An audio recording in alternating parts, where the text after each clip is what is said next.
In this video, I'll be showing you the Showit interface in the design app so that you can feel confident navigating the back end of your site. To start off, we are going to work from left to right. So starting at the very top left-hand corner, I'm going to click on the Site tab if I'm not already under the name of my site and click on Site Settings. This is a high-level overview of some of the information on your site. This is where you'll name your site. This is where you'll go through the domain setup process. Once you click on this, if you haven't already, it'll say something like add domain here, connect domain.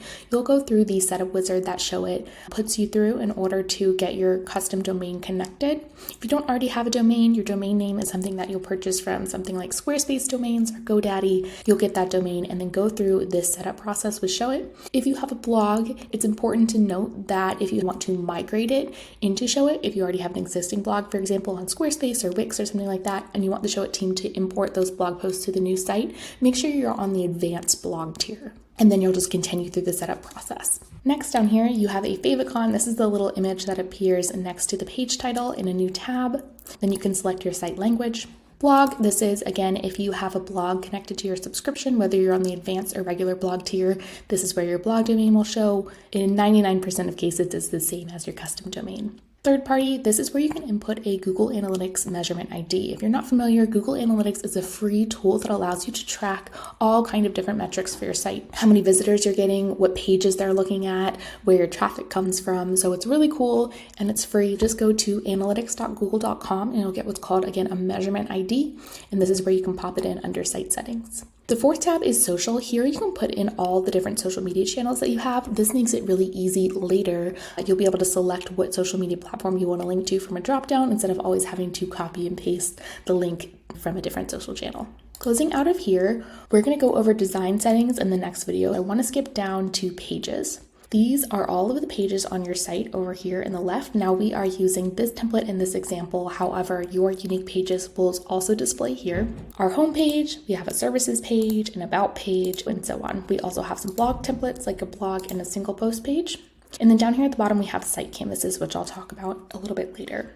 What's important to know now is the structure of your site. Each page contains different canvases. Those are just sections of your website. If you go over to page, you can see listed all of the different sections or canvases in your site.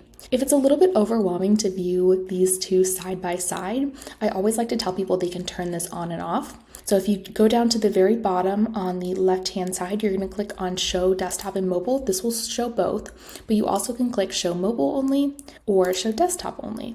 And then you have some zoom controls here. You also can use the shortcut on your keyboard. If you're on a Mac, that's Command plus and minus, and if you're on a PC, I believe it's Control plus and minus.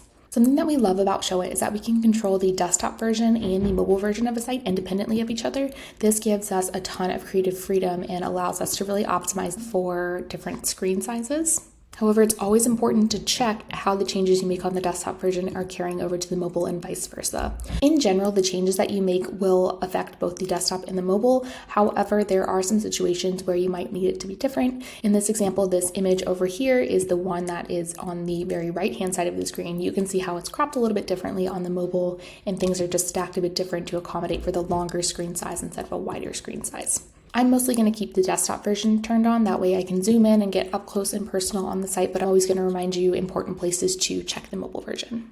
Going down to the very bottom center, this is where you can add additional elements to your different canvases. If I go to page and I select a canvas, for example, on this services page, once I click into the canvas, I can see all of the different elements that make up our content. If I want to add new content, I'll go down to the bottom and I can add anything from these lists. So text, elements, and images. Going over to the right side of the screen here, you may have noticed as I selected different elements that the options over here on the right change.